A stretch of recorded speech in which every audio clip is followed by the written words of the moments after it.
ஏற்பாடுகள் எல்லாம் செய்திருக்கிறது. இந்த ஒவ்வொரு வருஷமும் ஒவ்வொரு நாளும் முருகப்பெருமானை பார்க்க லட்சக்கணக்கான பக்தர்கள் வந்துகிட்டே தான் இருக்காங்க. அதுல கும்பாபிஷேகத்துக்கு அப்புறம் நமக்கு சொல் கேட்கவே வேண்டாம்.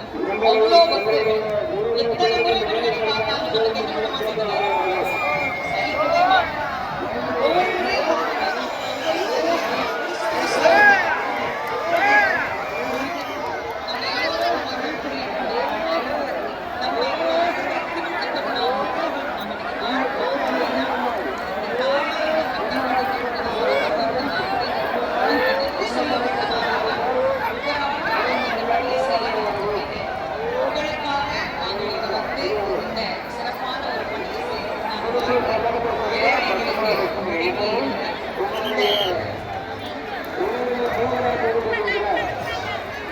இந்த அழகான மேடையை இந்த இடத்துல எங்களுக்கு வந்து மேடை போடுறோம்.